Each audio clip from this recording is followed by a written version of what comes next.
전국에 계신 공무원 수험생 여러분, 또 2021년 우리 지방직 서울시 7급 문제를 풀고 온 수험생 여러분 반갑습니다. 적중여신, 문풀여신, 회원국어의 고현입니다. 날씨가 갑자기 추워졌어요. 그래서 시험 당일날 좀 추운 날씨여서 살짝 걱정했는데 여러분 어떻게 다녀오셨을지 굉장히 궁금합니다. 또 이렇게 날씨가 추워진 만큼 많이 긴장하셨으리라는 생각이 들어서 시험지 잘 제출해 오셨으면 간절히 소망하는 그런 마음을 담아 보내기도 했답니다. 문제를 보고 깜짝 놀라셨을 것 같아요. 그쵸? 우리 문풀에서 풀었던 유형 그대로 너무 놀라운 건 붓다. 얘도 나오죠. 우여곡절, 뒤에 20번 문제까지 정말 여러분과 함께 나누고 싶은 이야기들이 굉장히 많습니다. 시험 치르고 오신 분들이라면, 내가 시험장에서 이렇게 했더라면 참 좋았겠다. 혹은 내가 이렇게 참 잘 풀었구나. 확인하는 시간이 되면 좋겠고, 또, 이제 앞으로 시험을 준비하시는 분들은, 시험 문제가 이렇게 진행되고 있구나, 이렇게 발전하고 있구나, 이렇게 나아가고 있구나, 이런 흐름도 함께 보시면 좋겠습니다. 제가 여러분들 시험장 가시기 전에 문풀하면서 말씀드렸었죠. 이게 출제처가 인사혁신처로 바뀌면서 국가직의 흐름과 비슷하게 갈 것이다 라고 말씀드렸고, 또 다만 국회직 문제에서 보여주었던 것처럼 피셋의 경향을 담은 문제가 한 문제 정도는 반드시 출제될 가능성이 있다. 여기에 대한 대비를 하는 것이 필요하고, 문제 피셋의 근처만 갈 뿐이고 피셋 사실은 완벽히 동일하지 않기 때문에 그 정도의 난도가 아니기 때문에 문제에서 주어진 디렉션대로 문제가 제시하고 있는 방향대로 따라가시면 문제를 풀기에 전혀 지장이 없을 것이다 라고 말씀드렸는데, 아니나 다를까 마지막 19번과 20번 문제가 살짝, 특히 20번 문제가 살짝 그런 스타일로 출제가 되었어요. 그래서 앞에 좀 쉽게 순차적으로 푸시다가 뒤에서 살짝 어떻게 푸셨을까 굉장히 궁금한 상황. 자, 문제 그러면 한번 내용도 같이 보죠. 분야별로 문법 문제가 굉장히 적게, 그래서 세 문제 15% 출제가 되었고, 어휘와 한자를 포함해서 역시 동일한 비중, 그리고 문학과 비문학이 전체의 절반을 넘어섰어요. 이미 우리가 예상한 일입니다. 예견했던 일이죠. 이렇게 출제가 될 것이다. 지문이 많을 것이다. 시간이 굉장히 중요할 것이다. 지문이 많아지면 아무리 문제 난도가 낮아도 이 시험을 임하는 수험생들의 마음은 당연히 긴장될 수밖에 없거든요. 네 페이지 빼곡히 지문들이 굉장히 많이 등장해서 이런 부분들을 잘 요리하시는 것이 이번 시험의 가장 핵심이었고, 또 마지막까지 집중도를 놓치지 않으시고 19번, 20번 문제까지 정확하게 풀어내시는 것이 이번 시험에서 가장 중요한 포인트였다라고 두 가지를 한번 짚어봅니다. 그러면 차근차근 1번 문제부터 한번 가보죠. 자, 1번 문제. 너무 깜짝 놀랐죠. 그쵸? 네가 나올 줄은 정말. 밑줄 친 부분이 어법상 맞는 것은 그랬어요. 우리말에 안치다 라고 발음되는 낱말이 두 가지가 있죠. 너는 지금 니은 지읒 히었다 기본형을 니은 지읒 히다 라고 쓰고 있는 거고, 너는 발음 나는 그대로 안치다 쓰는 두 가지 경우가 있는데, 원형을 밝힌 이유가 뭐예요?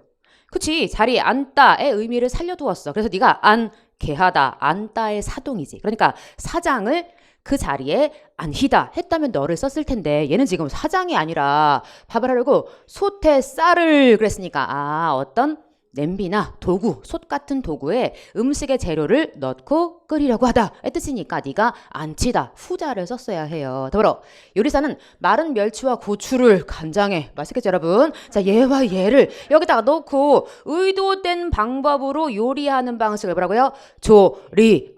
맞게 쓰고 있지. 우리말에 졸이다, 발음은 졸이다랑 똑같지 않은데 너는 첫 번째 마음을 졸이다, 두 번째 졸아들게 하다, 내가 의도하진 않았지만 국물이 살아들게 하다, 졸게 하다. 역시 너도 졸다의 사동으로 쓸 수는 있겠으나 지금은 의도를 가지고 있으니까 통조림 할 때 졸이다가 정확해요. 그럼 3번.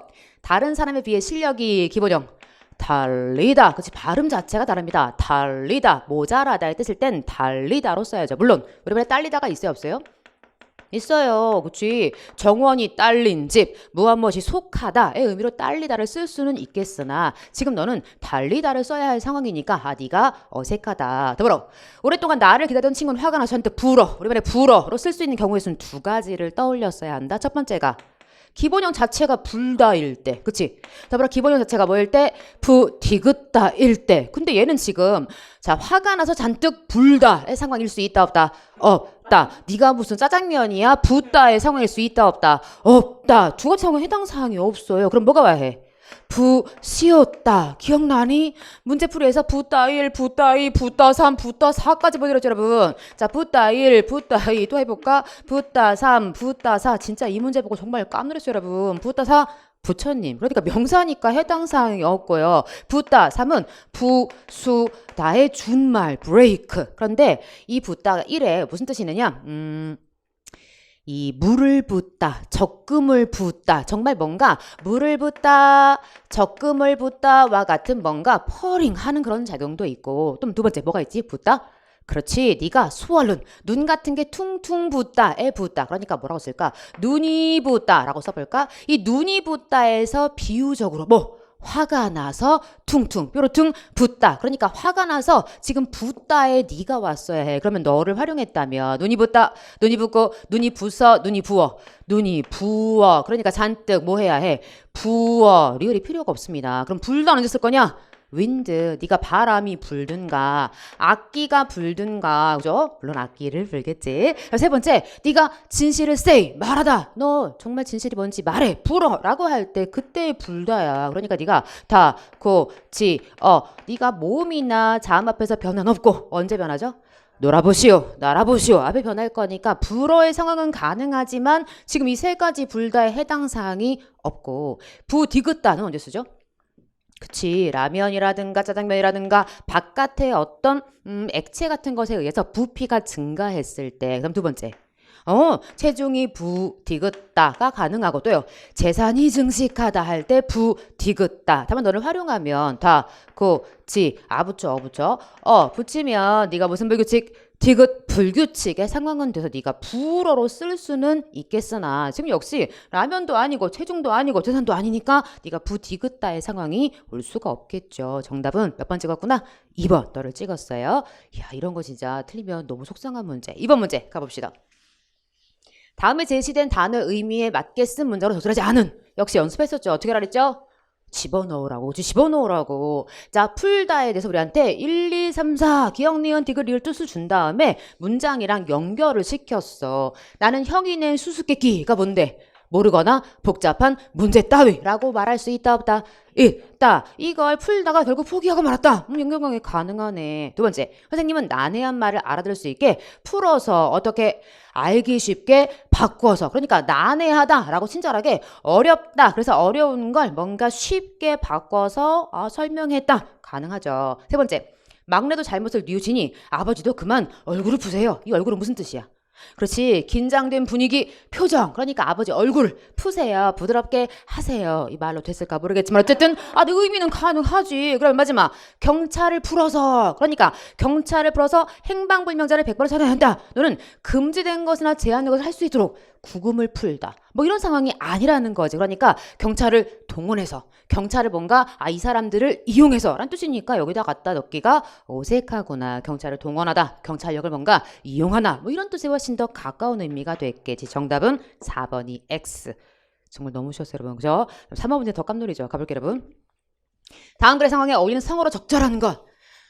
아니, 어떻게 이렇게 문제를 낼까? 정말 성의 없지 않습니까? 2010년 국가직 구급 문제의 재활용이라는 걸 아셨어요? 그러니까 기출문제를 푸신 분들은 문제를 풀면서 웃었을 것 같아. 이거 어디서 본 것 같은데 이거 혜원이가 냈던 문제인가? 뭐 이런 생각을 하시지 않으셨을까?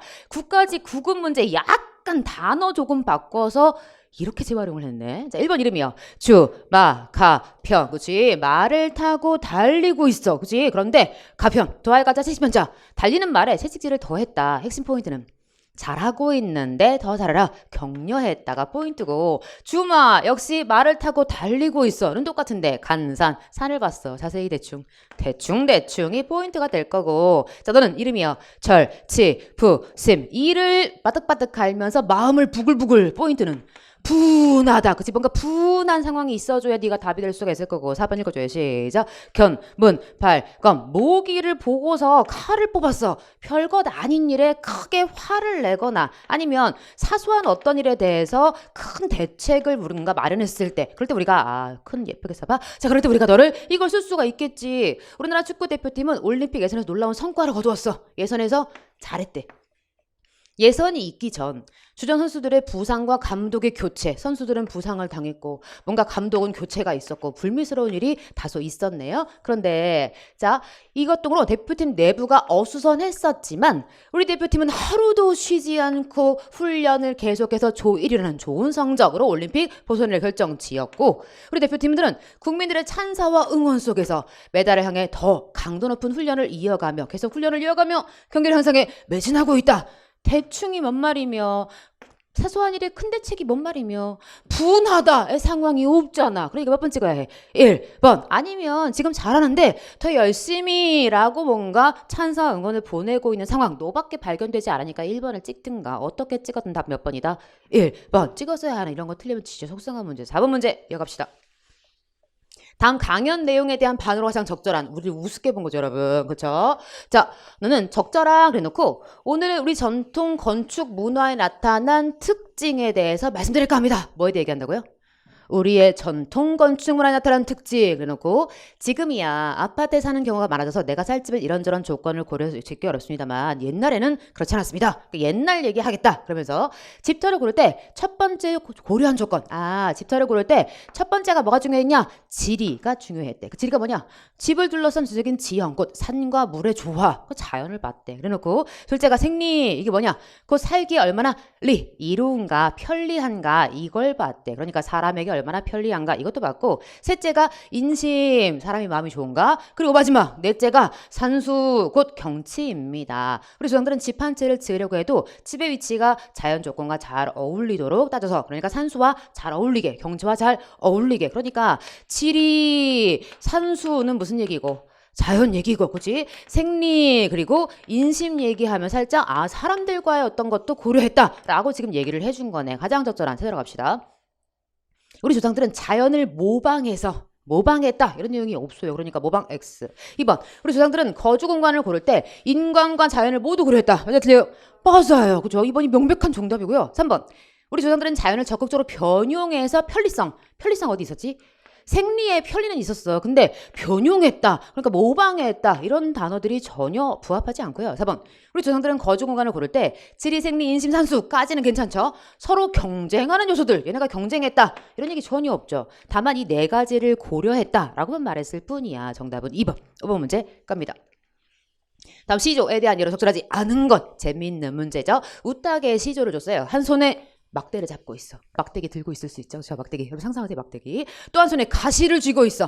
또 한 손에 들고 있기도 힘들지 않나? 가시 같은 거 어떻게 쥐었을까? 밖에 들고 있어. 그러면서 늙는 길은 가시로 막고 오는 백발은 막대로 치료했더니 그러니까 늙는 길 오는 백발 그러니까 약간 어떤 늙음에 대한 것을 지금 시각화시키고 있는 그러니까 어떤 시간에 대한 사실 추상적인 범주에 대한 시각화의 어떤 발상을 하고 있죠. 그러니까 늙는 시간을 내가 가시로 치고 막대로 백발을 막겠어. 뭐 이런 얘기를 해. 그러면서 백발이 제가 먼저 알고 이런 거 해서 잘하죠. 뭐요?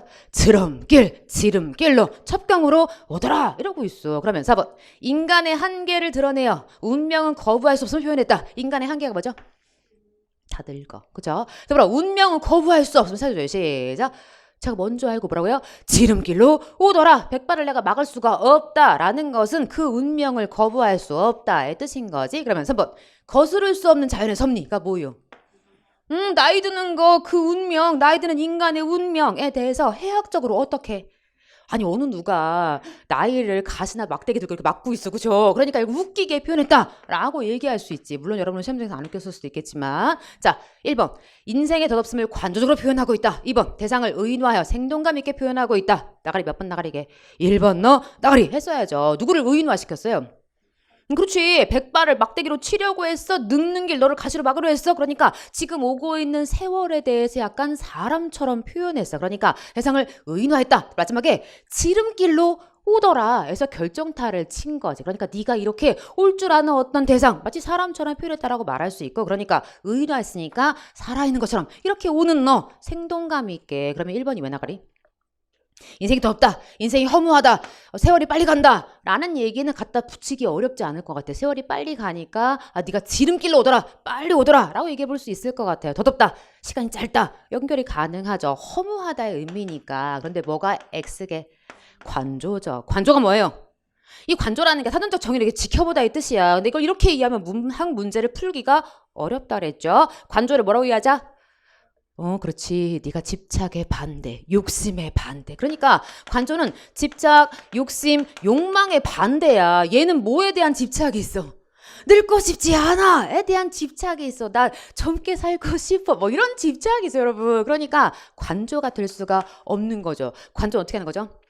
흰머리가 나려면 나라, 늙으려 하면 늙어라. 그치? 그럴 대로 놔둬라. 이게 관조인데 그게 아니라 지금 집착하고 욕심하고 있으니까 관조에서 확실하게 에러구나. 관조가 집착과 욕심의 반대. 이 시조 우리 많이 했잖아요. 이 시조를 못해서 여러분이 에러가 아니라 아마도 여기서 고민하지 않았을까라는 생각을 해봅니다. 관조가 무엇인지 정확하게 그 뜻을 머릿속에 집어넣고 계시면 좋겠죠. 정답은 1번. 6번 문제 갑니다.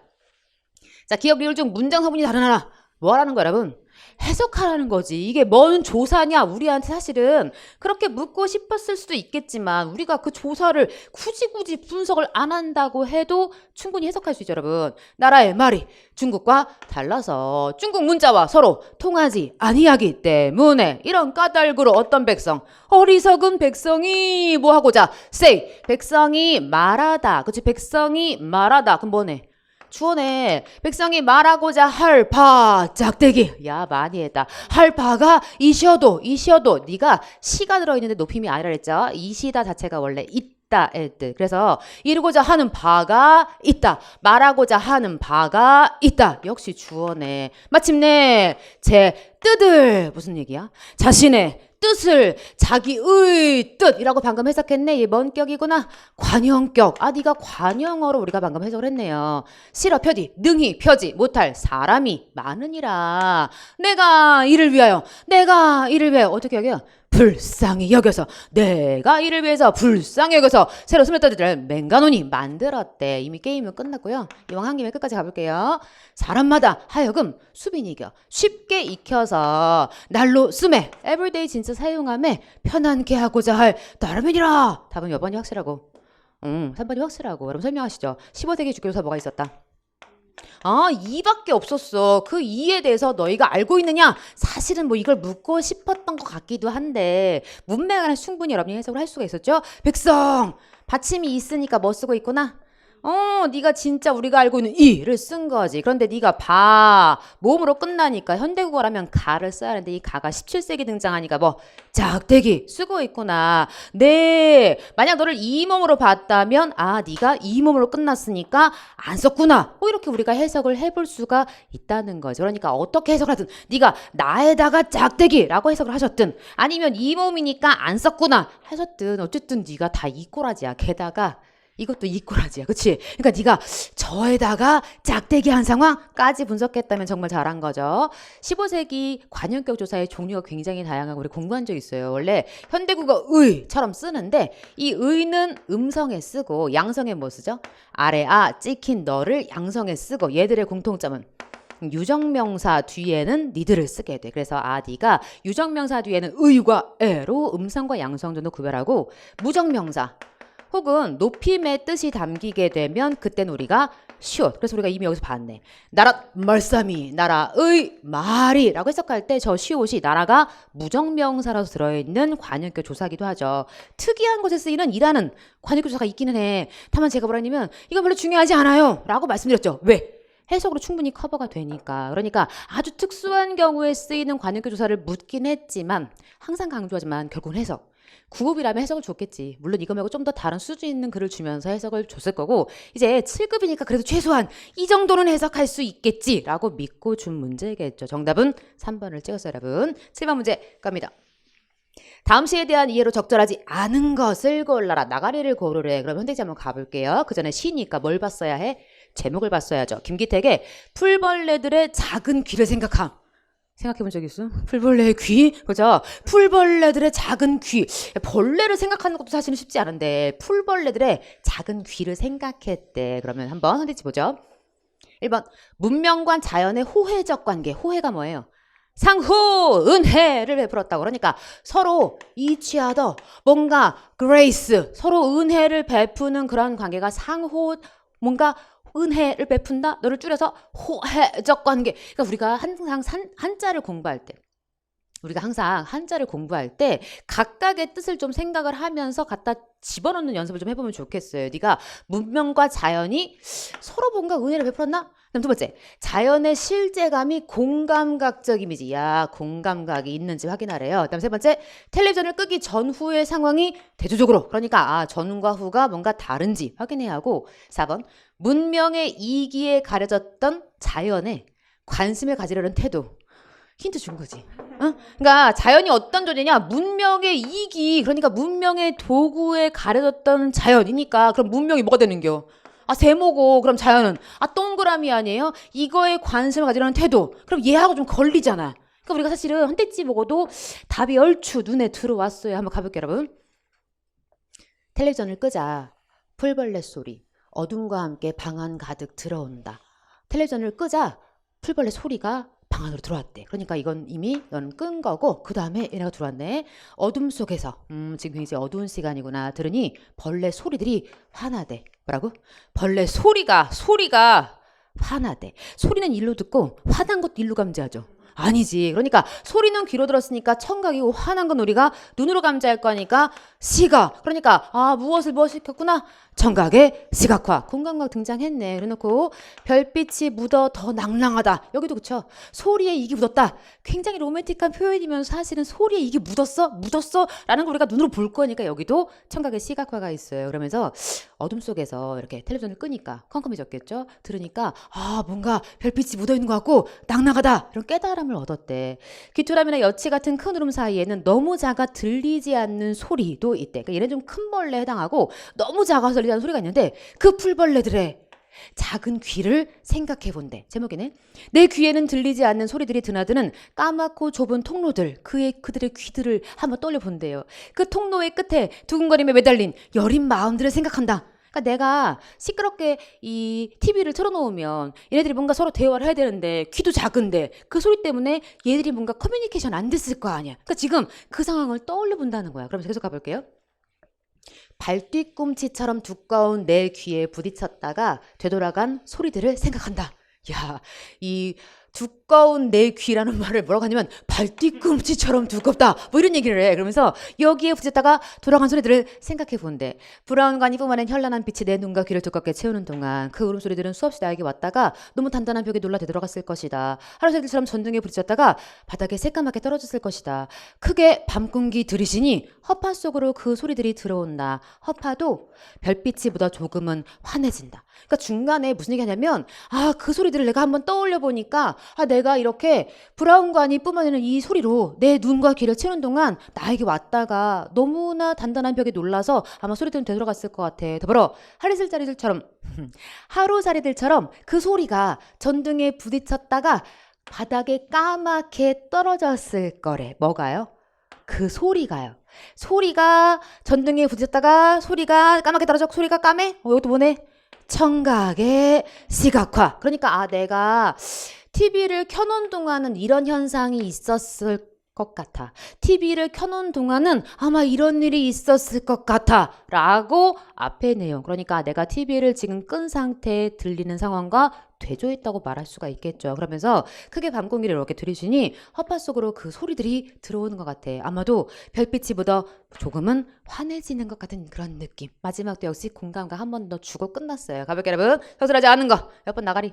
1번 나가래. 이 시를 읽고 도대체 얘네 둘이 서로 뭔가 얘가 얘를 도와주고 얘가 얘를 도와주는 관계라고 말하는 건 전혀 불가능하고요. 저 호혜적이란 말을 어떻게 해석했느냐가 이 문제의 포인트였겠지. 자연의 실제감, 공감감적 이미지, 청각의 시각화 많이 쓰고 있고 텔레비전을 끄기 전후의 상황이 끈 다음에 시작하거든요. 중간에 끄기 전에 이랬겠지라고 대조하는 부분이 있고 문명의 이기에 가려졌던 자연에 관심을 두는 태도.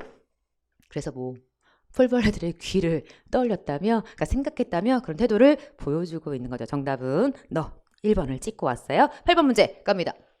다음 글에 대한 이해로 적절한 것은 해놓고 제목을 줬네요. 윤은길의 장마. 아셨다면 너무 좋고 몰랐다 해도 이 문제를 푸는데 전혀 지장이 없죠. 윤은길의 장마는 실제로 나온 건 70년대. 그러니까 실제로 작품이 등장한 건 70년대인데 배경이 50년대. 몰랐다 해도 1번 외할머니가 구렁이를 무서워하는 사람에게 야단을 치고 있는지, 2번 외할머니가 구렁이를 산 사람처럼 대하면서 말을 건네고 있는지, 3번 외할머니가 구렁이를 혐오스럽게 생각해서 쫓아내려 하고 있는지, 4번 외할머니가 구렁이를 안심시키려고 음식을 대접하고 있는지 한번 확인하러 갑시다. 무슨 음식을 줬나? 바로 머리 위에서 불티처럼 박힌 앙증스러운 눈가를 요모조모로 빛내면서 자꾸 대가리를 숙여 꺼득꺼득 위협을 주는 커다란 구렁이. 그러니까 여기까지는 다 구렁이 얘기고 커다란 구렁이를 보고도 외할머니는 조금도 두려워하지 않았대. 외할머니는 두 손을 천천히 가슴 앞으로 모아 합장을 하면서 에구 이 사람아 집안일이 못 잊어서 이렇게 먼 길을 찾아왔는가? 마치 얘한테 얘가 사람이냐? 아구 이 사람아 응? 집안일 못 잊어서 이렇게 먼 길을 찾아왔소? 라고 얘기해. 꼭 울어보채는 아이한테 자장가라도 불러주는 투로 조용히 속삭이는 그 말을 듣고 누군가 큰 소리로 웃는 사람이 하나 있었대. 왜 웃은 거야? 그러자 외할머니는 눈이 단박에 세모꼴, 그러니까 째려보신 거죠. 노려보신 거죠. 세모꼴이라는 건 진짜 세모 모양이 아니라 화가 났다라는 뜻. 어떤 창사구 빠진 잡놈이, 창자 빠진, 그죠? 제가 말한 게 여기 써있어요. 그렇게 히득거리고 섰냐? 누구냐? 어서 이리 썩 나와내라 줄이 될 놈. 혼내주겠다는 거지. 그러니까 지금 굉장히 할머니는 되게 경건한 자세를 보이는데 누군가가 뭔가 말도 안 돼 이런 느낌으로 비웃자 화를 내셔서 그 사람한테, 그러면서 외할머니 대갈 호령에 사람들은 쥐죽은 소리도 못하고 외할머니는 몸을 돌려 다시 구렁이를 상대로 했다. 다시 이제 그 사람이 조용해지니까 구렁이한테 말을 합니다.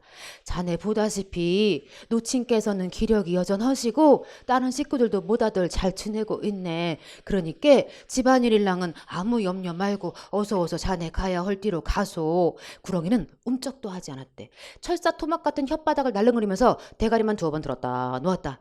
가야 헐띠가 보통 뭔들이 아닌데 여기서 이러고 충고리고만 있어서야 되겠는가. 자꾸 이러면은 못 쓰네 못 써. 자네 심정은 내 짐작을 하겠네만 집안 식구들 생각도 해야지. 자네 놓친 양반께서, 아마 구렁이를 이 놓친 양반의 아들로 생각하고 있는 거 같죠? 자네가 이러고 있는 꼴을 보면 얼마나 가슴이 미어지겠는가. 문제 풀러갑시다.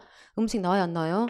안 나와요. 자, 구렁이를 무서워서 야단쳤어? 이상하죠 여러분? 그러면 둘 중에 하나. 외할머니가 구렁이를 산 사람처럼 내면서 말을 건넸어? 아니면 혐오스럽게 쫓아내려고 했어? 몇 번 정답? 2번 정답. 혐오스럽게 생각한 게 아니라 뭔가 굉장히 신령스러워하면서 뭔가 말을 걸었어요.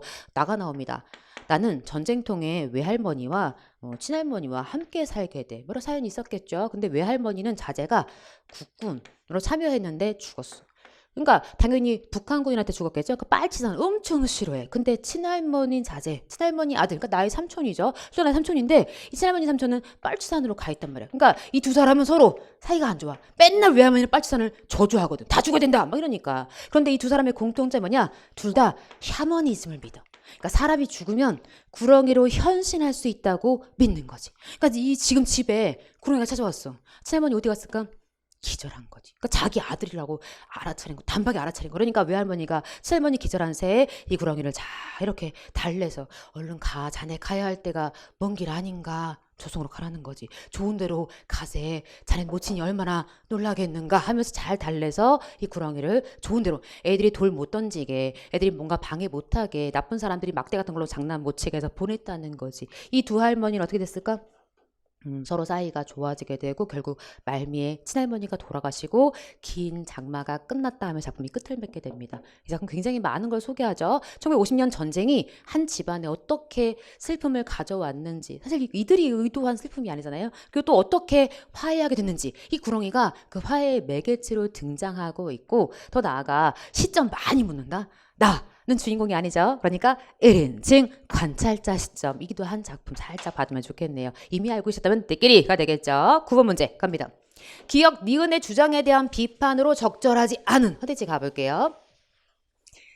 자, 기억, 니은 일단 묶어주셔야죠. 우리한테 기억은 뭐에 밑줄을 두냐면 의무투표제를 도입하자는 뜻. 도입하자. 그다음 니은은 반대. 의무투표제. 투표를 의무로 합시다. 뭐 이런 것에 반대하는 책이라고 줬어요. 그러니까 일단 여러분 시험지에 이렇게 묶으셨어야 되고. 자, 기억이 투표율의 증가가 후보들의 정책 경쟁으로 이어진다는 것에 대한 근거. 그러니까 이 기억이 이런 주장을 했으니까 이에 대한 근거를 제시하는 게 마땅한지 확인하래. 그다음 기억은 정당한 사유 없는 기권에 대한 법적 제재가 투표율 상승으로 이어진다는 것을 뒷받침하는 자료를 제시해야 된다라고 말했어. 그럼 일단 1번에 대해서 한번 2번에 대해서 보고 봅시다. 여러분 가볼게요. 투표 제도에는 투표권 행사를 투표자의 자유의사에 맡기는 자유투표제라는 게 있고, 투표권 행사를 정당한 사유 없이 기권하면, 자, 정당한 사유 없이 기권하면 선택지랑 일치하네. 법적 제재를 가하는 의무투표제. 그러니까 이렇게 하는 의무투표제가 있는데, 우리나라는 자유투표제를 채택하고 있는데 이걸 도입하자라는 측은 낮은 투표율로, 그러니까 의무적으로 안 하니까 낮은 투표율로 투표 결과의 정당성이 확보되지 못하는 문제를 지적하고 있다. 그러니까 이들이 이걸 주장한 이유는 뭐냐? 투표율을 높이자. 이렇게 하면 투표율이 높아질 것이다. 그러니까 당연히 이것에 대한 뭘 제시해야 해? 근거. 그러니까 뭔가 법적 제재를 가하면 이게 높아질 거다라는 근거를 제시하면 좋겠죠. 몇 번에 있었지? 확인해 볼까? 2번 선택지에 있었구나. 그러니까 정당한 사유 없는 기권에 대한 법적 제재가 투표율 상승으로 이어진다는 것을 뒷받침할 만한 뭔가 근거를 제시해야 된다. 맞는 진술. 계속 가볼게요. 그러면서 법적 제재는, 그 법적으로 제재하면 당연히 높은 투표율로 이어지겠죠. 그러면 의무투표제가 낮은 투표율을 해결할 최대 방안이라고 그들은 말했대. 그러니까 진짜 법적 제재가 높은 투표율로 이어지는지도 근거를 제시하면 또 좋겠지. 더불어 나아가 더 많은 국민이 투표에 참여할수록 정치인들은 정책 경쟁력을 높이려 할 것이므로 정치 소외계층에 대한 관심이 높아질 것이다. 그러니까 더 많은 국민이 투표에 참여하면 정치인들이 진짜로 정책 경쟁을 높이려 할 것이다. 그러면 이렇게 될 것이다. 이거에 대한 근거도 이들이 제시를 해줘야겠죠. 그래서 1번이 뭐라고 말했는지 한번 가봅시다. 자, 1번은 투표율의 증가가 후보들의 정책 경쟁으로 이어진다라는 것에 대한 근거. 굳이 얘기할 만하지. 이거 근거 대봐라고 얘기할 만하죠. 그러면 니은에 대해서 한번 가볼게요. 니은은 한 대씩 먼저 보고 올게요. 자, 니은은 선출된 정치인들이 높은 투표율을 핑계로 아나무인의 태도를 취하는 부작용. 선출된 정치인들이 높은 투표율을 핑계로 뭔가 안 하면 이런 어떤 태도를 취하는 부작용에 대해서 대책을 제시해야 된다. 이런 얘기를 하고 있고, 니은은 현재 우리나라의 투표율이 정치 지도자들의 대표성을 훼손할 만큼 심각하지 않다. 그러니까 우리나라 투표율이 현재 뭔가 이런 대표성을 훼손할 만큼 심각하지 않다라는 것에 대한 근거를 제시하는 게 더 합당한지, 둘 중에 누가 나가는지 확인해 볼게요. 반면 의무투표제 반대하는 측은 현재 우리나라의 투표율이 정치 지도자들의 대표성을 훼손할 만큼 심각하지 않다. 그러니까 이러니까 굳이 의무적으로 할 필요가 없다. 그러니까 당연히 이것에 대한 근거를 얘기하는 게 맞겠지. 그래놓고 또 시민교육 등 다른 방식으로도 투표율을 기대할 수 있다면서 의무투표제가 투표율을 높일 가장 효과적인 방안은 아니다. 그러니까 진짜 여기에 대해서도 시민교육 등 다른 방식이 투표율 상승이 진짜 기대될 수 있는 정책인지도 근거를 제시해야겠지. 또 그리고 의무투표제를 이번엔 도입하면 이런 문제가 생긴대. 선출된 정치인들이 높은 투표율을 핑계로 아나무인의 태도를 취하는 부작용이 생겨서 국민의 대책이 오히려 왜곡될 수 있다라는 우려의 목소리. 그러면 진짜 부작용이 생기는지에 대한 근거를 제시해야겠지. 선택지 가볼게요. 자, 몇 번 나가는지 여러분 골라줘요. 몇 번. 3번도 나가리지. 그러니까 부작용에 대한 대책은 기억 쪽이 굳이 얘기한다면 말해줘야 하고, 이들은 이 부작용이 진짜 생기는지에 대한, 이것 때문에 부작용 때문에 반대합니다 그랬으니까 이 부작용 자체에 대한 근거를 제시해 주어야겠지. 정답은 너 찍었어요. 굉장히 어려운 척하고 있지만 별거 아닌 문제였어. 10번 가볼게요. 한자 표기. 깜짝 놀랐죠 여러분? 저도 깜짝 놀랐어요 여러분. 정말 깜짝 놀랐어요. 이런 문제가 이렇게 나올 줄은. 야, 우리 정말 놀랍지 않습니까? 우리 문풀 사실은 딱 4주 했잖아요 여러분. 근데 우리가 했던 것이 정말 다 나왔다고 해도 과언이 아니에요 여러분. 몇 번 나가리게? 3번도 나가리지. 그치? 곡절 우여곡절 했잖아. 우여곡절. 우리가 그러니까 우리가 어떤 곡절이라고 말할 때는 그 곡절이 뭔 뜻인데? 구불곡자. 얘도 굽어야 돼. 꺾을절자. 그러니까 얘는 곡절이라는 게 무슨 뜻이냐면 사연. 우리가 왜 한 번 꺾이고 꺾였다고 하잖아. 야, 너 꺾어진 몇 살? 이러면서 막 꺾였다는 얘기를 하잖아요. 그러니까 우리가 꺾어질 때 사연이 생기거든. 그러니까 꺾어진 사연에 구불곡자, 꺾을절자, 곡절이야. 그러면 여기 나와 있는 저 절은 언제 써요, 여러분? 실사자에다 빗색 쓴 너는 진짜 커팅이란 말이야. 그러니까 너는 구불구불하다의 의미고, 얘는 진짜 뭔가 커팅. 그치. 관계, 단절, 끈을 단자, 끈을 절자. 그러니까 이럴 땐 우리가 네가 커팅의 의미니까 너를 쓸 수 있겠지만, 물론 얘한테도 끈타의 의미가 아주 없는 것은 아닌데, 뭔가 의미, 어떤 사연을 얘기할 때의 곡절은 네가 끊어지다가 아니라 꺾였다고. 그러니까 네가 뭔가 사연의 의미, 어떤 것의 이유의 의미로 지금 구불곡자, 거꾸절절 쓰고 있구나. 그래서 우여곡절의 곡절이었어. 그러니까 결과에 매질 결자 열매가 잘 알았어. 님은 정말 훌륭해. 그다음 두 번째, 초유의 사태. 무슨 초? 처음 초. 무슨 유? 있을 유. 처음 있는 게 초유잖아. 그러니까 네가 사상 초유, 역사상 first라고 했으니까 가능하다. 더불어 차례에서 막막, 서막. 그러니까 차례가 시작되는 막을 열다. 이걸 알았어요? 물론 말할 나위 없겠지. 다만 네가 나가리인 걸 알아차리는 게 훨씬 더 이 문제의 의미가 있었겠죠. 너무나 땡큐했던 그런 문제. 개인적으로 진짜 이번 7급 문제 풀면서 야, 이렇게 유형이 동일하게, 이렇게 내용까지 동일하게 너무 감사했던 문제이기도 합니다. 11번 가볼게요, 여러분. 자, 기억 리을에 들어갈 말로 적절하지 않은 것, 나가리를 고르래. 그래 놓고, 자, 땡땡 청소기 관련 고객 만족도를 어떻게 재고 들어서 높게 할 것이냐. 그러니까 만족도를 높일 방안이 뭐냐를 얘기하면서 고객 불만의 현황, 현재 상황 두 가지를 얘기했다. 기억 나오고 인터넷 고객 문의 접수 및 처리 지연. 그럼 기억에 뭐 나올까요, 여러분? 아니, 청소기 얘기를 하면서 청소기 문제를 당연히 얘기했겠지. 그러니까 고객 불만은 첫 번째가 청소기 문제일 거 아니야. 그 다음 두 번째 문제가 있다면 청소기 관련한 뭔가 뭐 어떤 서비스의 문제 얘기를 했겠지. 그러니까 기억에는 소음과다. 그죠? 청소기 가장 큰 문제가 소음과다인가? 두 번째가 흡입력. 그치, 이거지. 이거 못 빨아들이는 게 미흡하다. 이거 놓을 수 있잖아. 그러니까 기억은 당연히 가능하죠. 그 다음 니은. 뭐라고 했냐? 이번엔 제목을 줬어. 해외 공장에서 제작한 모터의 품질이 불량하다. 인터넷 고객 지원 서비스 시스템이 잦은 오류다. 그러니까 품질 불량이 나오고 시스템, 서비스 시스템의 오류를 얘기했어. 이것에 대해서 고객 불만 발생 원인 돼 안 돼? 되지. 왜 고객 불만이 발생했니? 이게 품질이 불량해서 뭔가 서비스 시스템이 오류가 생기니까 가능해요. 그래놓고 디귿 제목의 노래 동종 제품을 전량 회수한 후 수리 또는 신제품으로 교환해주자. 교환하고 고객 지원 서비스 시스템의 최신화, 시스템 최신화 묶어주시고 관리 인력 충원 하라는 거야. 그러니까 서비스 시스템은 최신화 시켜라. 관리 인력은 충원해라. 그러니까 오류 나니까 해라. 이거 지연되니까 뭔가 이거 사람 부족한 거 아니냐. 그러니까 뭔가 충원해라. 라고 뭐 제시했어? 해결책. 그러니까 네가 문제점이고 이런 문제가 있으니 이렇게 해결하라. 니네 둘이 지금 짝짓기해서 우리한테 보여준 거잖아요. 근데 여기다 뭐라고 했어?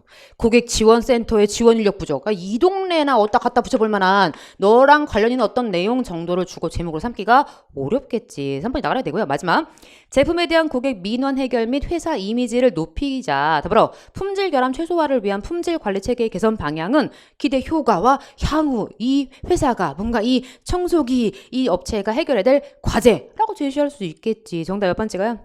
3번을 찍어야죠. 12번 갑니다. 자, 기억을 설명한 방식으로 적절한 담배를 피우는 이유. 그러니까 우리가 이것만 봤으면 인과라 생각했을 거야. 너 왜 피우니? 그지? 첫째 이래서, 둘째 이래서, 셋째 넷째 이래서. 근데 인과가 없어. 그러면 정의 있니? 따져봐요. 정의 있어요, 없어요? 없어. 말의 뜻을 풀어준 애가 없잖아. 서사 나올 일이 없죠. 왜? 시간과 함께 누구? 동물이든 사람이든 인물이 나와줘야 되는데 아무도 인물로 얘기할 애가 없어. 그러면 공통점 말한 거 있냐? 없어. 그러면 머릿속에 생각했어야지. 분석에는 뭐 어떤 분석과? 대상 자체를 쪼개. 진술 방식 자체가 어떤 걸 쪼개서 청바지는 앞판, 뒷판, 지퍼, 뭔가 주머니, 단추 이렇게 쪼개는 방식이 하나 있고 또 하나 뭐? 원인 분석. 그치? 네가 왜 그런지, 왜 담배를 피웠는지에 대한 원인 분석 방식이 있잖아. 우리 얼마나 열심히 했던 거야. 몇 번 찍어야 해요? 그치? 너 2번을 찍어주어야겠지. 계속 가볼게요. 13번 갑니다. 느낌 와요, 여러분? 그러니까 우리가 평상시에 기초 체력을 쌓는 것이 얼마나 중요한지. 13번 다음 글에 대한 이해로 적절하지 않은 나가리를 고르래. 선택지 볼게요. 16세기에 인쇄술이 종교개혁의 영향, 그러니까 항상 영향을 얘기할 땐 인쇄술이 이쪽에, 그러니까 네가 원인, 네가 결과, 이거 확인해야 되고요. 그다음 15세기 말 인쇄업은 대금업자들에게 금전적으로 의존했다. 그러니까 대금업자, 뭔가 돈을 빌려주는 사람들이잖아요. 그러니까 이 사람 돈이 많았나? 그래서 그 사람들한테 인쇄업이 뭔가 의지를 했는지 15세기 확인하래. 그다음 유럽의 상인들이 사상의 교환을 위해서 이걸 유통한 건 아니다. 그러니까 이것 말고 다른 목적으로 뭔가 책을 유통했는지, 그러니까 책의 유통의 목적이 뭔지 확인해라. 그 뜻인 거죠. 네 번째. 15세기 후반부에 라틴어는 인쇄술에 힘입어 가장 중요한 언어. 그러니까 얘가 이거 덕택의 이러한 결과를 가져왔는지 확인하래. 갑시다. 15세기 중엽 구텐베르크가 인쇄술을 도입했을 때 인쇄업에는 모험적인 투자가 필요했대. 응? 15세기 중엽에 구텐베르크가 인쇄술을 도입했다는 지식을 하나 우리한테 주고 그랬을 때 모험적인 투자가 필요했다. 무슨 말인지 상수를 하겠지. 인쇄 시설은 자주 교체를 해야 했고 노동비용과 종이값도 비싸고 막대한 투자금의 회수도 오래 걸리고 그러니까 돈은 많이 드는데 이 뭔가 투자금을 회수하는 건 오래 걸리니까. 그러니까 당장 먹고 사는 사람들은 여기 투자하기 어려우니까 모험적인 투자. 돈 많은 사람들이나 뭔가 투자를 했을 것 같죠. 결국 15세기 말 인수협은 자금을 빌려주는 업자들. 앞에 뭐라 그랬게? 대금업자. 그치? 이들한테 종속되었다. 그게 뭔 말이야? 이 사람들 돈이 많았던 거지. 이 사람들이 뭔가 주물럭주물럭 했구나. 그들은 경제적 목적을 가지고 뭐라고요? 돈 벌기 위한 목적을 가지고 책 사업을 장악했다. 그러니까 이 사람들이 이 사업에 뛰어든 이유가 뭐야? 머니. 경제는 항상 머니라니까. 이 사람들은 당연히 대금업자들은 돈을 좋아하니까 이게 단기적인 사람들이 투자를 못하니 돈 많은 우리가 장기적으로 뭔가 해보자 라고 투자를 했대. 책은 원가의 2배, 3배. 그러니까 굉장히 뭔가 고가의 제품. 그러니까 뭔가 돈이 되는 그런 어떤 매체라고 소개를 하네. 그러면서 필사본의 수량적 한계를 뛰어넘은 책. 이게 뭔 말이야, 여러분? 이게 뭔 말이야? 인쇄술! 얘가 찍어냈잖아. 그러니까 옛날에는 이제 막 필사했는데 이것의 한계를 뛰어넘었다고. 이거는 한계가 있잖아. 뭐 하루에 한 사람이 얼마나 쓰겠어요. 그런데 이게 막 찍어내니까 이걸 뛰어넘어서 얼마나 많이 찍어낼 수가 있었겠어요. 이것은 상인들의 교양을 따라 유럽 각지로 퍼져나갔고 이 샷치품은 수지 맞는 상품. 왜? 예쁜 수지가 아니라고요. 그래서 네가 2배, 3배 이윤이 된다며. 그러니까 수지 맞는 상품으로 시장에서 거래가 되었고 그 과정에서 뭐라고요? 사상의 교환이 촉진되게 되었다. 이건 뭐야? 덤이지. 그러니까 이걸 목적으로 책을 한 건 아니었어. 이걸 목적을 가지고 장악했는데 근데 그러다가 부수적으로 얻어진 게 많이 이렇게 되다 보니까 이 책이 돈이 되다 보니까 많이 왔다 갔다 하고 그 결과 사상의 교환이 촉진되었대. 읽는 사람이 있었던 거죠.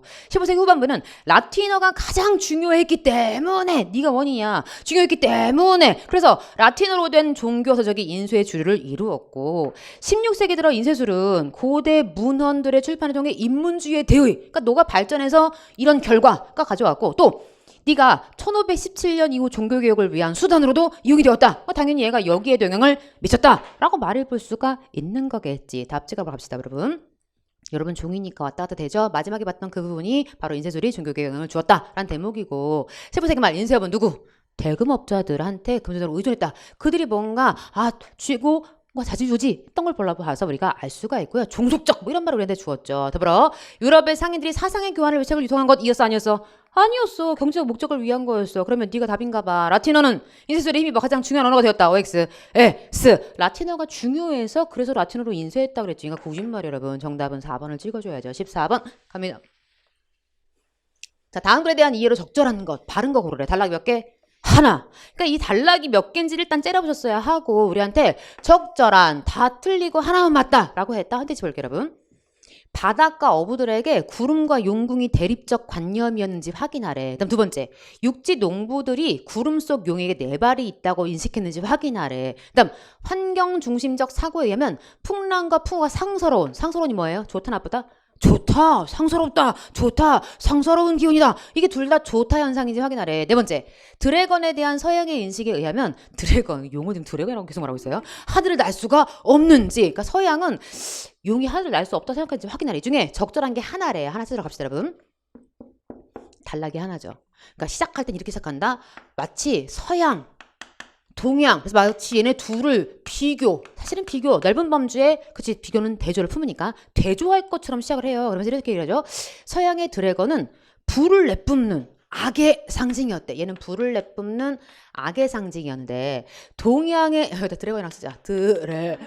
동양의 용은 뭔가 신령스러움을 상징하는 얘는 뭔가 악의 화신 쪽이었다면 얘는 굉장히 신령스럽다 뭐 이런 얘기를 했어요. 여기다 쓸까? 뭐 어떻게 듣지든 그랬대. 그래놓고 용에 대한 동양의 인식에 의하면 단락이 하나야. 그래서 용에 대한 동양의 인식을 다시 소개하기 시작해. 왜 단락을 계속 강조하죠 여자가? 해볼게요 여러분. 자 동양의 인식은 용은 날개 달린 드래건과 달리 다시 드래건은 뭐가 있어? 날개가 있어. 이쪽은 날개가 있어. 근데 얘는 이 동양의 의식은 날개가 없어도 날아다닐 수 있고 그다음 물속에서도 지낼 수가 있고 그다음 네 발이 있긴 한데 근데 걷진 않았다 뭐 이렇게 얘기를 해. 날개는 없었는데 날아다닐 수 있었고 네가 뭔가 물속에도 있을 수 있었고 네 발이 있지만 걷진 않았고 바닷가 사람들은 질문? 이 바닷가 사람들은 어디 바닷가 사람들이요? 서양이요 동양이요? 동양이지. 그치, 이쪽이지. 그러니까 우리가 다시 나눠야 돼. 예를 뭐라 했냐면 바닷가 사람들은 자 이러한 용이 주로 바닷속 용궁에서 지낸다고 생각했던 데 비해 육지 사람들은 주로 하늘 위 구름 속에서 지낸다라고 믿었대. 그럼 좀 써볼게요, 여러분. 자, 바닷가 사람들은 용이 용궁. 바닷가 사니까 이제 바다 맨날 바라보면 저기 용궁이 있겠지. 뭐 이랬겠지 뭐. 더불어 이 육지 사람들은 주로 하늘 위 구름 속에 있다. 자, 육지 사람들은 용이 구름 속에 있다. 이는 친절하게 설명하네. 환경 중심적 사고에서 기인한 바. 그러니까 얘가 환경이 이게 가까우니까 바다가 가까우니까 얘는 용궁 생각했고 얘는 육지니까 바다가 없으니까 구름을 생각했고 라고 얘기하면서 어부들은 용을 고깃배를 위협하는 풍랑의 원인. 풍랑이 뭐라고요? 고깃배를 위협한다며. 그럼 풍랑은 동그라미요, 세모요? 아, 세모지. 그러니까 바다 사람들은 아, 용이 뭔가 이 풍랑의 원인이다 라고 용을 무서워했단 얘기네. 그러면 농부들은 곡식을 자라게 하는 풍우. 뭐라고요?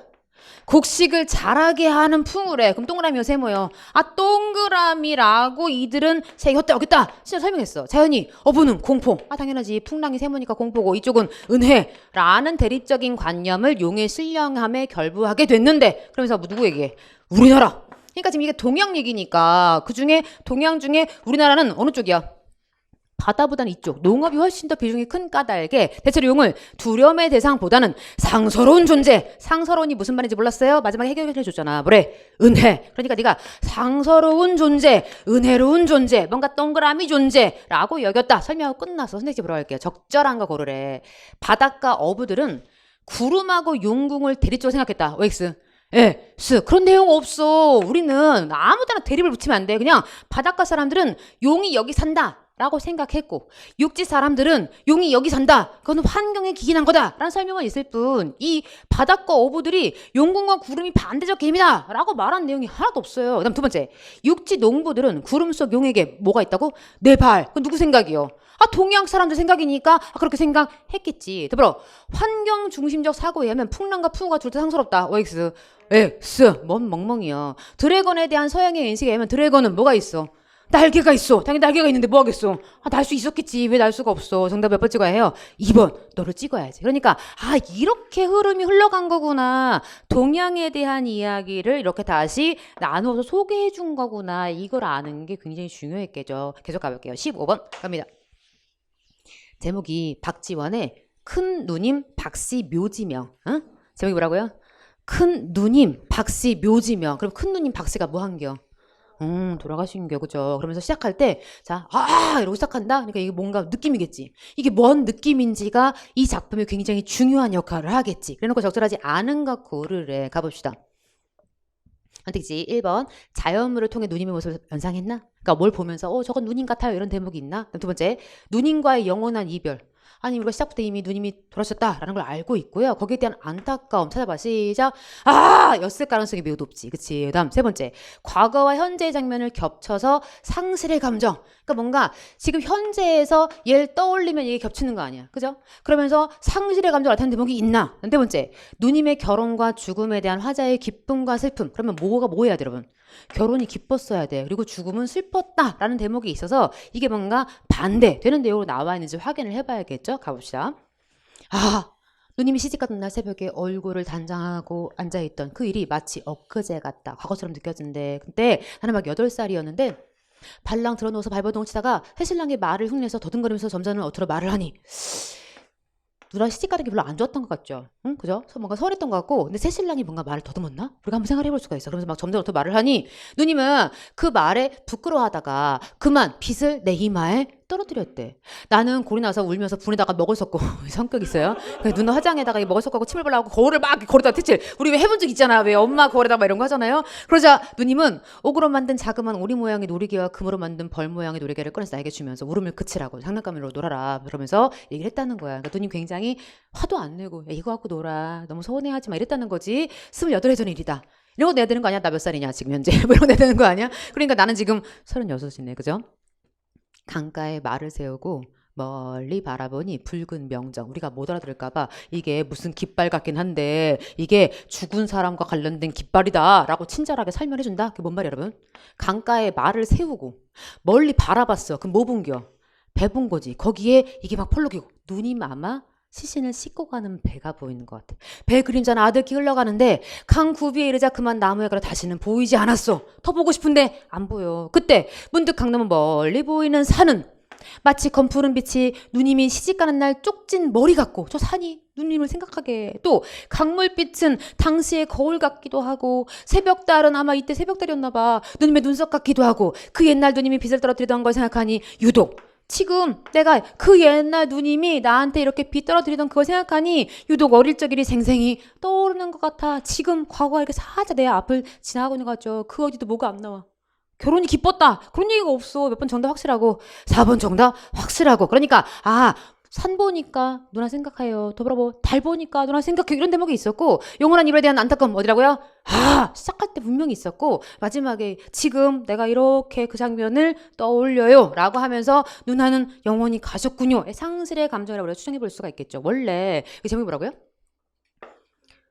큰 누님 박씨 묘지명. 원래 묘지명에다가는 왜 보통 그 사람 살아계실 때의 뭐 어떤 생전의 여러 가지 흔적들이라든가 그 사람의 어떤 객관적인 사실들을 기록하는 게 일반적이라면 뭐 가문이 어땠고 뭐가 어땠고 뭐 이런 거 기록하는데 지금 특이하게도 박주연은 자기 누님을 굉장히 사랑했던 것 같아요. 그래서 특이한 묘지명을 우리한테 보여주고 있는 대목이기도 합니다. 어쨌든 정답은 4번이 확실해 보이죠. 16번 갑니다. 다음으로 해서 추론한 내용으로 적절하지 않은 것 고르래. 현대지 가봅시다 여러분. 우리한테 힌트를 뭘 줬나. 1번 고대 로마인의 평균 수명이 낮았던 것은 아이들이 질병으로 많이 죽어서 그래서 평균 수명이 낮았는지 확인하래. 그 다음 파스테르 그쵸? 우리가 먹고 싶네. 음식물의 발효와 부패에 대해서 이거 아니야. 이거 부인했대. 이거 아니야. 라고 말했대. 그 다음 끓는 점 이하로 가열되는 파스테리제이션. 이야 멋진 말이네요. 저도 제 이름을 이렇게 남겼으면 좋겠네요. 이런 살균법이 있는데 자 얘는 이런 특징을 가지고 있고 이런지 확인해야 되고 그 다음 네가 음식물의 맛과 질감을 높이는 방식인지 확인하래. 네 번째 파스텔의 미생물 연구. 그러니까 이 사람 미생물 연구라는 건 확실하네. 자, 질병으로 인한 아이들의 사망률을 줄이는데 그러니까 아이들의 사망률을 줄이는데 이 파스텔의 연구가 공헌했다고 말할 수 있는지 확인하래요. 가봅시다. 고대 로마에서 사람들의 평균 수명은 불과 21세. 와 대박. 평균 수명이 21세. 그러니까 21세 전에 다 많이 죽은 거네요. 아동기를 넘긴 성인은 보통 7, 80세 정도 살았지만 와 그런데 이렇게 많이 살았네. 근데 출생아의 3분의 1이 1세 전에 그러니까 한 살 전에 3분의 1이 죽는데 그다음 그 이후 살아남은 아이는 절반이 10살 전에 그러니까 10살 전에 또 절반이 죽는데 그러면 이 시간만 넘기면 7, 80세까지 사는 거죠. 그러니까 굳이 우리가 해봐야 될 일은 아니지만 한번 해보면 10명이 있다고 치면 3.3명이 이때 죽는 거잖아. 그죠? 10에서 3.3 빼면 6.7인데 계산이 애매모호한데 너의 2분의 1을 하면 2, 3은 6, 2, 3은 6 그치? 그러니까 네가 2, 3은 6, 2, 50, 3.35명이 또 죽어. 그러면 3.35명을 빼봐. 그러면 왜 이런 짓을 하고 있는 거야? 3.35가 또 되네? 그러니까 여기 3.35명 남는 거지. 그러니까 다 죽고 그러니까 10명 중이네. 만약에 우리가 수를 한다면 이 정도만 이렇게 오래 살 수 있었다라고 얘기해. 그러니까 절반 넘게 엄청 많은 숫자가 이미 아이 때 죽었다 이 뜻인 거죠. 이렇게 아동 사망률이 매우 높았던 이유가 뭐냐. 미생물로 인한 질병 때문. 네가 나쁜 애네. 얘 때문에 인한 질병 때문인데 이걸 밝혀서 친절하라. 치료의 길을 연 사람 누구다? 파스테르다. 그러니까 파스테르가 이걸 밝혀서 치료의 길을 열었대. 시작부터 뭐 했네? 아이들을 살렸네. 그치? 이 사람이 아이들의 뭔가 치료의 길을 열었다. 그러니까 당연히 평균 수명 높였다. 라고 그런데 얘기를 해준 거네. 그러면서 파스테르는 1861년 미생물이 활동한 결과로 발효가 일어난다는 것을 밝히고 그러니까 발효의 원인이 너다. 라는 거 밝히고 이 음식물의 발효나 부패 발효도 당연히 너고 부패도 너고 다 너 때문이다. 라는 걸 증명까지 했대. 이는 음식물에서 저절로 새로운 생명체가 생겨나 음식물을 발효 부패시킨다. 라는 자연 발생설을 쭉 관용적으로 설명했지. 이게 뭐래요? 저절로 새로운 생명체가 생겨나서 발효 부패시킨다 라는 게 넌데 그게 아니라 뭐라고요? 미생물 이 나쁜 놈 때문이다 라고 밝힌 게 파스텔이었대. 그러면서 1863년에는 음식물의 맛과 질감 이게 나왔다. 변화시키지 뭐요? 않으면서 뭐지? 변화시키지 않으면서 살균하는 방법인 파스테리제이션을 발견했는데 이것은 끓는 점보다 낮은 온도에서 장시간 가열하는 방식인데 우유의 경우 밀폐한 채로 63, 65도로 30분 정도 가열하는 살균법이다. 네가 맛을 높였어? No. 그치 네가 변화시키지 않는다 라고만 했을 뿐이지 맛과 질감을 더 좋게 했다 라는 진술은 없네. 계속 가볼게요. 이러한 연구에 의해 파스텔은 사람과 가축에 생기는 질병의 원인이 미생물이다. 그러니까 사람에게 질병 생기고 이 가축에게 질병 생기는 이유가 너 때문이다 라고 밝혔대. 나아가 이를 예방할 수 있는 백신을 처음으로 만들어 사용하고 치료법도 처음. 야, 파스텔 아저씨 나타나주세요. 그죠? 예방 백신도 만들어주시고 치료법도 만들어주면 참 좋겠다. 광견병, 탄저병 등에 대한 연구는 그의 큰 업적으로 남아있다. 이 사람들 굉장히 업적도 많이 남기는 훌륭한 사람이었군요. 맨날 저 우유만 마셨는데 이렇게 훌륭한 사람이지. 그죠? 한 번 더 확인했어요? 소질하지 않은 거 나가리 고르러 갈게. 몇 번 나가리? 그렇지. 명백하게 네가 나가리야. 맛과 질감을 높인다가 아니라 변화시키지 않으면서 라고 했던 내용이죠. 그러니까 1번. 고대 로마인의 평균 수명이 낮았던 것은 아이들이 질병으로 그치 많이 죽었다라고 우리한테 얘기해줬고 이 파스텔의 미생물 연구가 아이들의 사망률을 줄이는데 기여했다라고 시작도 얘기했고 마지막도 얘기했고 더불어 파스텔은 음식물의 발효와 부패에 대한 자연 발생선 이거 아니다. 이것에 맞서서 미생물이 원인이라고 얘기했으니까 당연히 부인했겠지. 정답은 3번을 찍어야죠. 17번 갑니다. 가와나의 공통점으로 적절하지 않은 그러면 현대지 볼게요. 그럼 세 가지는 공통점이고 하나가 헛소리다. 1번 화자의 말을 통해 대상을 조소가 뭐예요? 비웃다. 그렇지. 일화를 통해 대상의 성격. 일화가 뭐예요? 에피소드. 그러니까 어떤 있었던 일을 예를 들어서 이런 내용이 나오는지. 3번 반어가 뭐예요? 겉뜻과 속뜻이 반대. 근데 보통 우리한테 이 속뜻을 숨기잖아. 왜 엄마가 많이 하죠? 잘한다. 죽을래? 이 뜻인데 잘한다. 이런 게 여기 있는지. 그다음 네 번째 우화적 설정. 그러니까 얘는 사실 시작부터 4번은 좀 그럴싸하죠. 왜 우화적이지? 사람이 나오는 얘기가 아니라 누구 나와? 호랑이 나오고 박쥐 나오잖아. 그러니까 호랑이 박쥐를 왜 등장시켰을까? 인간을 까기 위해서. 그러니까 우화는 이 동물한테 뭔가 교훈을 주는 게 아니라고 인간을 까기 위해서 동물을 등장시켜서 돌려서 인간을 까는 걸 우리가 우화적이라고 하잖아요. 그러면 우화적으로 보여주려면 동물이 마치 뭐처럼 나와야 돼? 사람처럼 나와야지. 그러니까 둘 다 그런 거 같고 삼지선다였지. 삼지선다. 셋 중에 하나가 나가리다. 그럼 한번 보러 갑시다. 여러분. 가부터 가보죠. 월용암에 사는 탁대사가 냇물에 몸을 씻고 바위에 앉아 좌선을 하고 있었대. 대사님이 수련을 하고 계시네요. 이때 하루 종일 먹이를 얻지 못하고 굶은 호랑이 등장. 무슨 먹잇감이 없나? 먹이 시옷감 얘기하고 싶다. 사회수리 현상 그쵸? 찾다가 알몸의 사람이 이 사람 오똑하게 앉아있는 것을 보고서 오똑하게 긋고 싶죠? 그쵸? 뚝하게가 표준어 그치? 앉아있는 것을 보고 너무 먹음직스러워서 감격했다는 거예요. 그러니까 이제 내가 이제 먹이를 얻었구나 좋아했대. 그래서 이런 좋은 것을 그대로 먹으면 감동이 적다라고 생각하면서 산 뒤편에 숲으로 갔대. 뭐 하나 봤더니 호랑이는 기분이 좋아서 머리를 들어 공중을 향해 하하하 웃기도 하고 앞발을 들어 허공에 휘젓기도 하고 고개를 좌우로 돌쳐 막 소리쳐 웃기도 했대. 한참 동안 이러고 나오니 이미 날이 저물고 세상의 만상이 너무 오래 했다 그죠? 반석 위에 중은 춥잖아 이미 가졌겠지. 그래서 이렇게 얘기를 합니다. 이 호랑이의 웃음이요 정말로도 웃음거리가 되고 말았구나. 진짜야. 돌려 말하기야. 진짜 너 이렇게 웃다가 진짜 웃음거리 됐어. 이 바보 대놓고 욕한 거잖아. 바보 말없지. 바보 이게 반어야? 더불어 마지막에 지금 이 이야기를 들려주는 서술자 화자의 입으로 뭐 했어? 까고 있지. 바보라고 말했죠. 그럼 질문합시다. 여러분 생각엔 왜 호랑이가 저런 짓을 왜 했을까? 왜 호랑이는 머리를 들고 궁중하게 웃기도 하고 앞발을 들어서 막 휘젓기도 하고 고개를 좌우로 왜 이런 거야? 허세지 허세.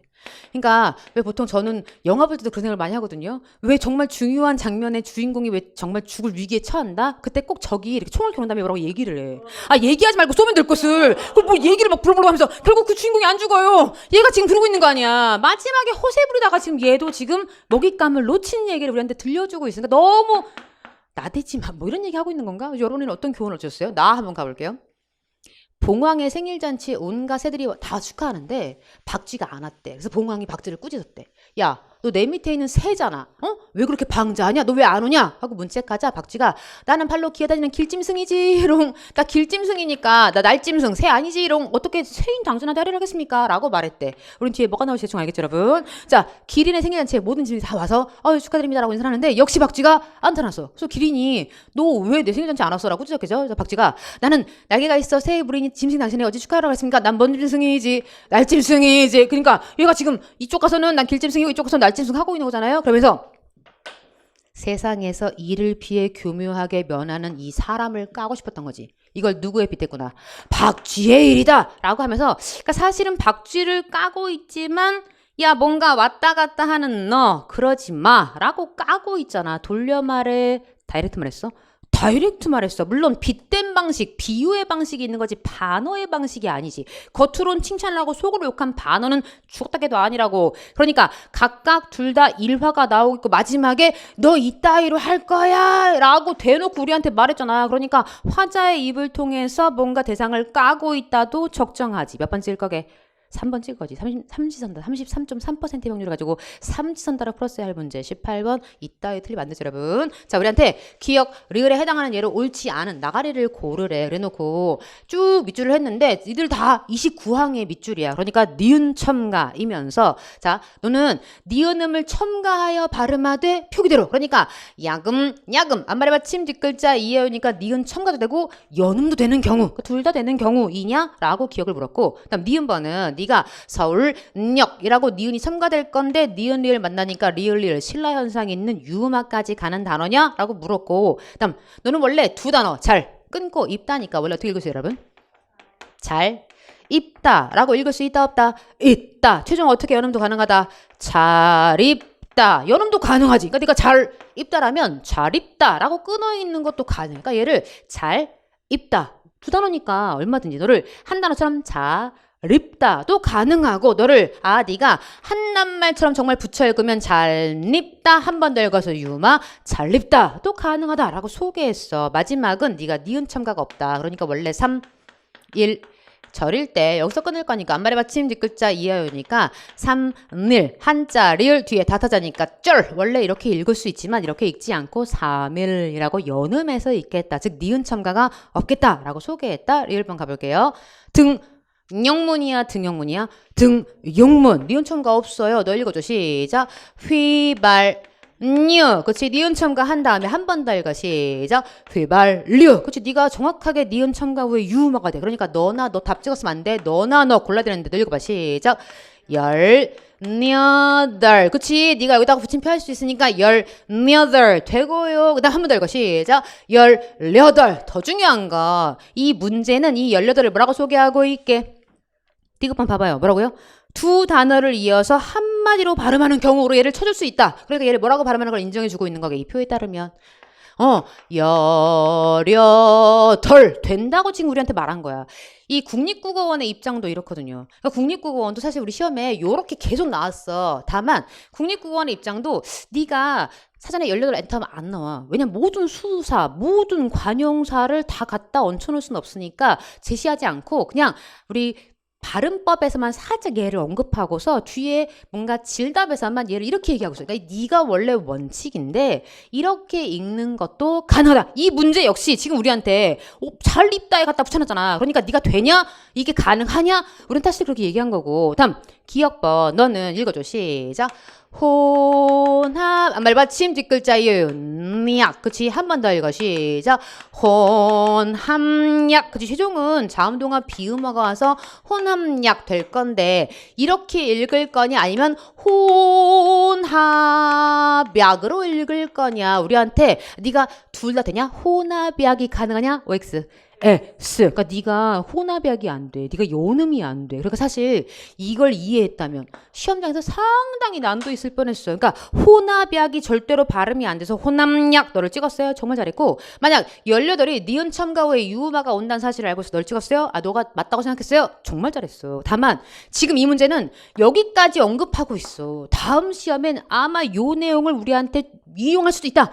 준용할 수 있다. 뭐 이런 걸 보여주는 거지. 그러니까 사실은 답은 너무 쉬웠지만 답은 혼합약밖에 안 되기 때문에 네가 혼합약이 어색해서 명백하게 너희지만 요 대목 주의가 필요하다 생각합니다. 잘 입다에 연계해서 잘 입다, 잘 입다, 잘 입다와 동일하게 18 너를 지금 얘기하고 있구나까지 여러분 생각했다면 진짜 훌륭하겠죠. 19번, 20번 갑시다. 다음 대화에 대한 이해로 적절하지 않은 거 그랬어. 나가리를 고르래. 그러니까 세 개는 확실하게 잘 이해했는데 하나가 헛소리래요. 가봅시다. 한 택시 먼저 보죠.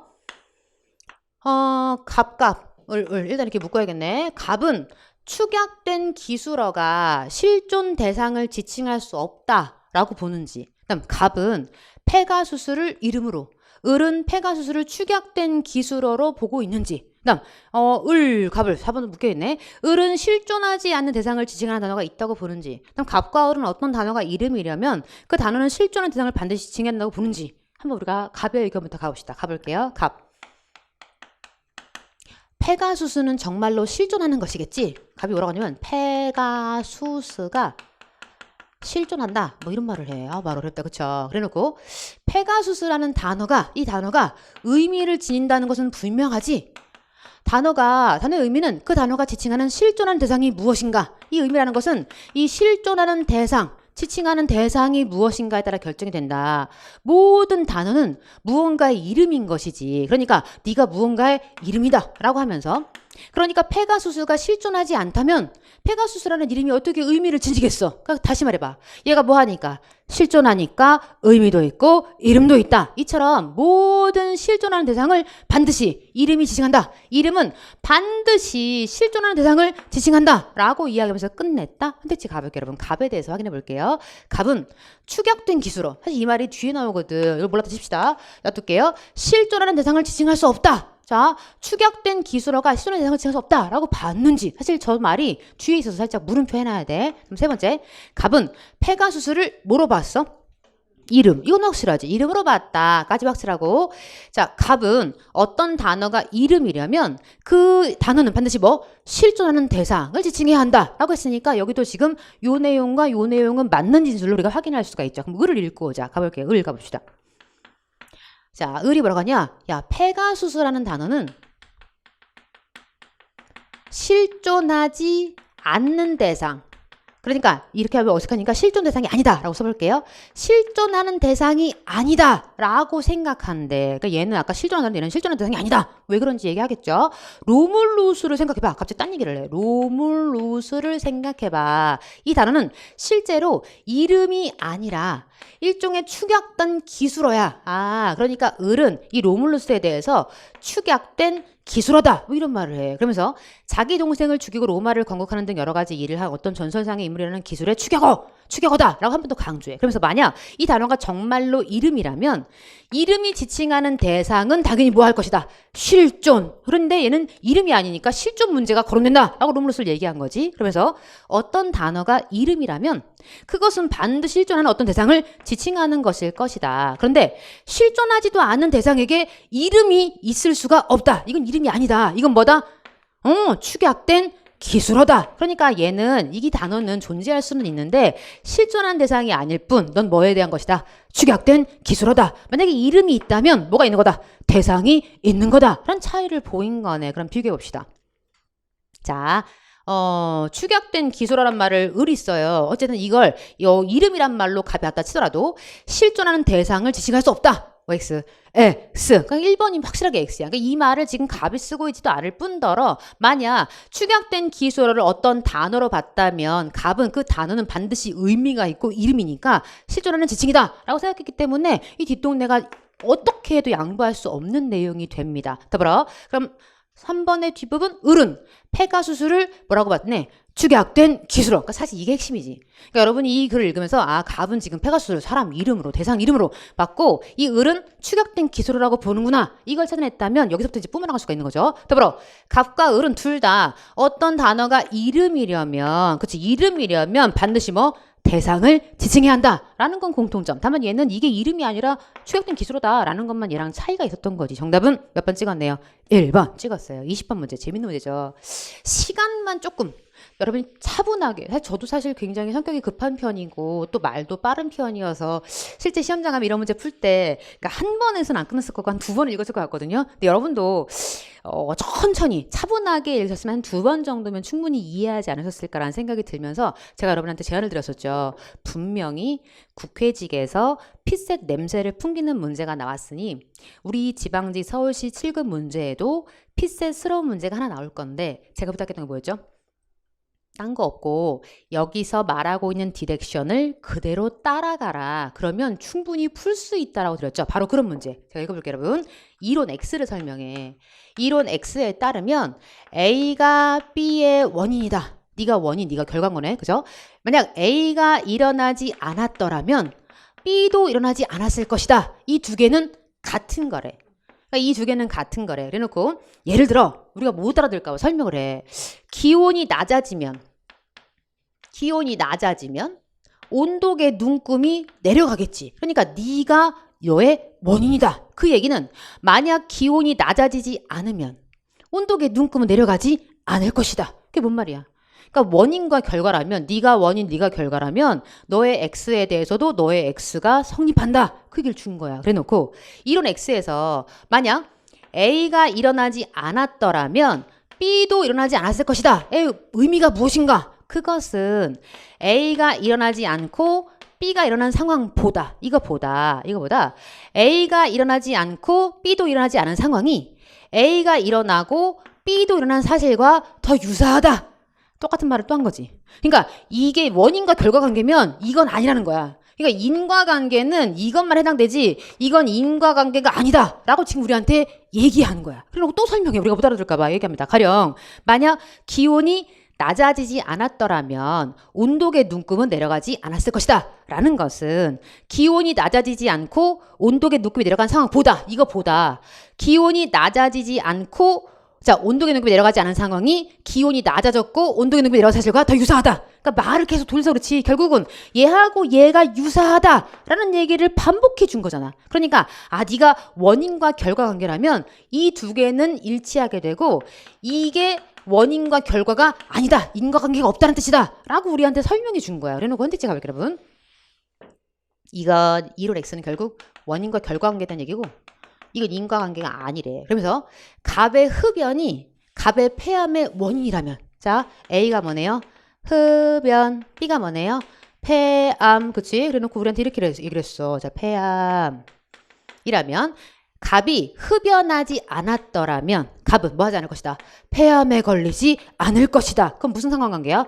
네가 너의 원인. 그러니까 흡연이 너의 원인이다. 이 두 개는 뭐 한 상황이야? 일치한 상황이지. 그러니까 원인과 결과를 정확하게 읽었어. 그럼 두 번째 가볼게요. 자, 홈런을 치지 않고 갑의 팀이 승리한 상황보다 갑이 홈런을 치지 않고 갑의 팀이 승리하지 않은 상황이 말 어렵게 한다. 갑이 홈런을 치고 갑이 승리한 사실과 더 유사하다라는 것은 갑의 홈런이 그 팀의 승리의 원인. 그러니까 이번에 이렇게 해볼게요, 여러분. A를 홈런, B를 승리라고 합시다. 그러니까 얘가 갑이 홈런 치면 승리했어. 이 얘기는 갑이 홈런을 치지 않고 갑의 팀이 승리한 상황보다 갑이 홈런을 치지 않고 갑의 팀이 승리하지 않은 상황이 갑이 홈런을 치고 승리한 사실과 더 유사하다. 똑같은 얘기잖아. 그러니까 순서만 바꿔 얘기했을 뿐이지 우리한테 지금 얘가 원인과 결과 관계가 있다라고 정확하게 말한 거야. 그러니까 네가 해당 사항이 당연히 있겠지. 그럼 마지막 얘는 끝까지 다 하게 했어. 힘들었어. 그래서 뒤끝까지 봐야 돼. 선택지로 해결이 안 되는구나. 일단 물론 이 니은이 안 들어간 너를 지워야 되고 기억이 안 들어간 너를 지워도 끝까지 가야 돼. 가볼게요, 여러분. 까마귀가 날자 배가 떨어졌어. 자, 너를 까마귀라고 할게요. 너를 배라고 합시다. 자, 근데 까마귀가 날자 배가 떨어진 상황이 있긴 있었는데 근데 이런 말을 해. 뭐라고 하느냐? 배가 떨어진 게 까마귀가 난 것이 배가 떨어진 원인이 아니다. 우리 알고 있잖아요. 이게 난 게 이게 얘 원인과 결과 관계가 아니라. 그러면서 까마귀가 날지 않고 배가 떨어지지 않은 상황보다 이거보다 까마귀가 날지 않고 배가 떨어진 상황이 자, 까마귀가 날고 배가 떨어진 사실과 유사하다. 이거랑 유사하대. 얘랑 유사하다. 뭔 헛소리야. 그러니까 얘는 지금 인과관계가 아니니까 뭐라고 여기줬어요? 말이 돼요, 여러분? 그치. 이거하고 누굴 잡아내야 해? 이거. 그러니까 얘하고 얘랑 인과관계가 아니니까 까마귀가 날지 않아도 배가 떨어진다. 인과관계가 아닌 너를 설명했어야 해. 근데 지금 인과관계에 해당되는 너하고 인과관계가 아닌 너하고 짝짓기 하고 있잖아. 우린 이미 이건 인과관계에 대한 설명이고 이건 인과관계가 아니다 라는 걸 알고 있으니까 우리가 기호를 쓰다 보면 얘 헛소리구나 라는 걸 잡아낼 수 있지. 몇 번 찍어야 해? 1번 찍어야지. 끝까지 우리 뭔가 주의 집중을 요했던 그런 문제. 물론 네가 인과관계가 아니니까 이 자체가 이 이론 X에 들어가지 않는 거 아니냐? 그렇게 볼 수도 있지만 얘가 시작할 때 이건 인과관계고 이건 인과관계 아니다 라는 설명한 부분이 있으니까 도식화 해봤어야 해. 그래서 네가 도식화하고 지금 말이 안 돼. 얘는 지금 얘네 둘이 상관관계다 라고 말해서 이건 인과관계인데 이건 인과관계가 아닌 걸 연결한 거니까 에러라는 걸까지 여러분 찾아냈다면 정말 이 문제를 잘 푼 거죠. 정답은 1번을 찍었고요. 시험을 치르고 답안지를 잘 제출하고 오셨다면 여러분은 이미 충분히 잘하고 오신 겁니다. 나머지 결과는 하늘에 맡겨야 한다고 생각을 하고요. 더불어 또 이제 다음 서울시 지방직 7급을 준비하고 계시는 분들은 추세를 보셨죠. 이런 추세구나. 국가직 9급의 어떤 문제 출제 빈도하고 거의 유사하게 지금 인사혁신처가 문제를 내고 있어요. 그러니까 여러분은 내년에 9급 문제를 잘 보셔야겠죠. 내년에 9급 국가직 지방직이 어떻게 출제되는지 잘 보셨다가 그 흐름에 맞게 그 흐름과 결을 같이 하고 있는 것도 보셨으니까 그 흐름에 맞게 공부하는 것은 되게 지혜로운 방법이라고 생각이 되고 또 한 가지 누누이 강조하지만 국가직 7급에 피셋이 들어왔어. 따로 놀 수 없습니다. 모든 시험이 다 따로 놀지 않아. 그러니까 여러분이 꼭 피셋을 지금 준비되냐? 그건 아닙니다. 지나치게 피셋 전체를 다 준비할 필요는 없지만 그러나 국가직과 함께 준비하시는 분들이라면 여러분이 원래 우리 공무원에서 준비하던 내용대로 준비하고 추가로 피셋 별거 없어요. 여러분 딱 하나 추론과 관련된 이론 한 6시간 내지는 12시간 정도의 제 수업 들으시면 충분히 커버가 가능하다고 생각합니다. 그리고 나머지는 문제 푸는 거지. 그러면서 우리가 이런 문제가 있구나, 이런 문제가 있구나, 경향에 맞는 모의고사를 푸는 게 중요하다고 생각이 됩니다. 다음 시험 준비하시는 분은 꼭 잘 생각하셨다가 참조하시면 좋겠다라고 제안을 해봅니다. 자, 우리 서울시 지방직 7급 시험 치르고 오신 여러분 정말 다시 한번 고생하셨다, 수고하셨다 인사를 전합니다. 더불어 우리는 이미 진 인사 한 만큼 대천명하는 시간이 남아있는데 이 시간도 잘 요리해 나갔으면 좋겠습니다. 여러분 모두의 합격을 힘껏 응원합니다. 저는 여기까지입니다. 감사합니다.